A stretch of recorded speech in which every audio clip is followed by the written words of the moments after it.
الرحمن الرحیم. زه عبدالعبید د مرزان تاسو ته مخاطب یم.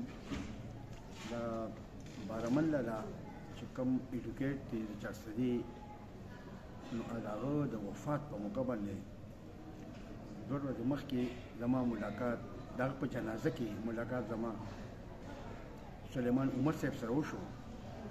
ده ماته وویل چې یاره ستا عبدالعبید نوم دی. ما ورته ویل او یو تاسو تصویر وباسئ.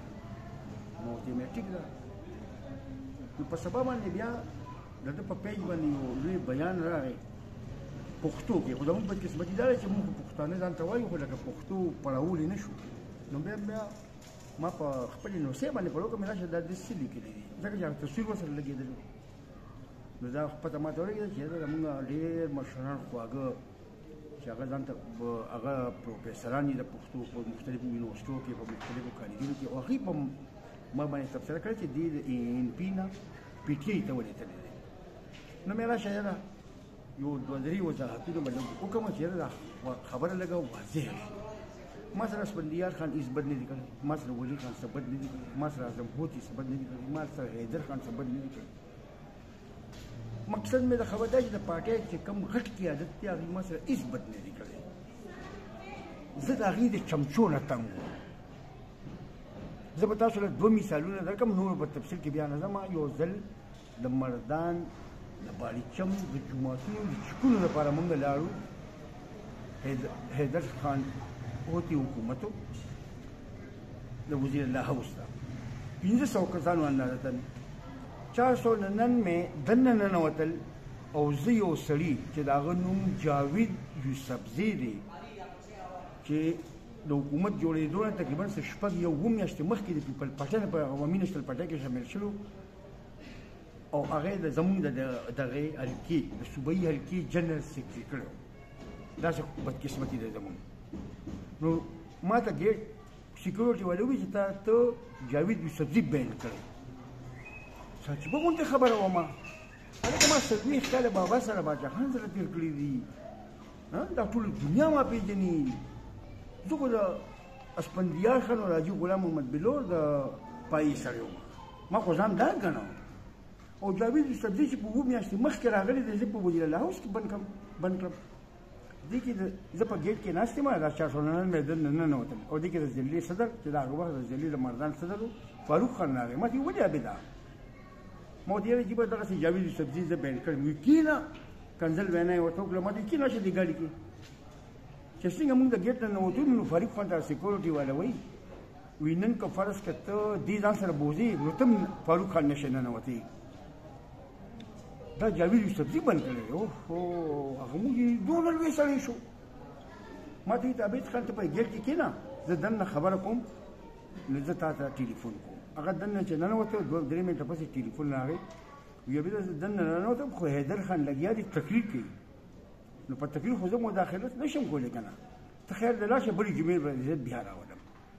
ما ورته ویل بس ټیک ده فاروق خان تا خپل کوشش وکړه بیا رواني سته. بیا ما سوچ وکړو په زړه کې مې ناست یم چې دا ملګري مې راوځي خو چې یو ځای به ورسره ځم که نه. نو چې هغوی راووتل نو زه ورسره کېناستم راووتل. که تاسو سره څوک داسې وکړي مثال تاسو به څه کوئ؟ تاسو نه سوال کوم چې تاسو سره څوک داسې وکړي تاسو به څه کوئ؟ دویمه واقعه د ضلعې الیکشن په ضلع مردان کې دا اوس چې ځان ته مطلب کله ناظم وایي کله سینیټر وایي کله قومي اسمبلۍ ممبر وایي کله ضلعي چیرمین ځان ته وایي حمایت معیار صاحب په یو شادي حال کې تقریب دی 1500 کسان پکې موجود دي. د ضلعي ممبران صرف 500 دي او 1000 کسان په دې حال کې اسې ګرځي. نو حمایت معیار ما ته رانږدې کېږي او ما ته ویل عبیده که تا مې روان وکړه نو ته د دې حل نه وځه. نو ما ورته ویل ولې حمایت خان ولې اخر څه مسله ده داسې زه د ضلعي ممبر نه یم. نو ما ورته دا خو تا ته پته چې سازش لاندې ضلعي ممبر شوی که نه کني نو خو کاپۍ به مې ډکې کړې خبر ویل ته ما سره باس ولې کوې خو ته بس مهرباني وکړه ته بار لاړ شه. ما ورته ویل دا 1000 کسان به خیر وي موجود دي دا کوم چې زر یعنې پکې باري دي او زه یوازې وځم یا وي بس ته وي مهرباني وکړه. نو بس زه بار ووتم. نو که تاسو سره داسې څوک وکړي تاسو به څه کوئ؟ زه تاسو له سوال کوم. په دې باندې هم ما په زړه باندې بوج تېر کړ. بوج مې تېر کړ.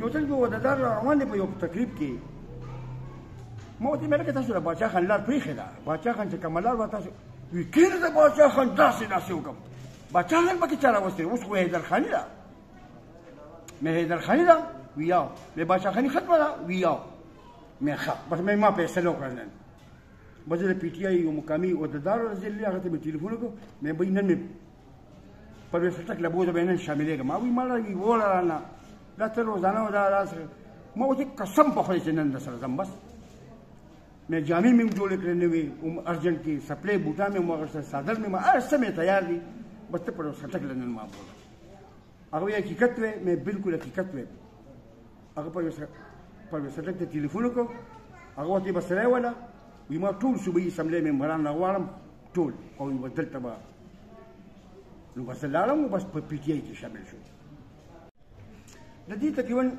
اووه کاله اندازه نه شو چې زه په پی ټي آی کې شامل شوی خو زما د سپي سړي تپوس په دې اووه کاله کې نه دی شوی چې دا د سړي وي او که د خرڅ وي او که انسان او که حیوان او که څه شي هلکه یو ټلیفون خو وکړه که نه ته زه اسفندیار خان ته خاص کر ویم اسفندیار خان چې زه امریکا کې وم نو ته به ما له امریکې ته راتلې ما سره ما به ستا څونه عزت کول تا ته دومره نه شي کولی چې ما تا ته پته ولګېده چې د عبدالعبید لاړ یو ټلیفون دې سره ما ته کړی وي نو خو تا ته دا نه یم چې کنې ما پسې به راغلی وې نه ته زما د باچا خان نوسې د ولي خان زوی زه دا نه غواړم چې ته یې ما له راغلی وې یو ټلیفون خو کم از کم د ما حق جوړېده نو په دې اووه کاله کې خو یو ټلیفون هم ما ته چا نه دی کړی یار به دغه زما خفګان دی چې یو ټلیفون یې هم کړی وې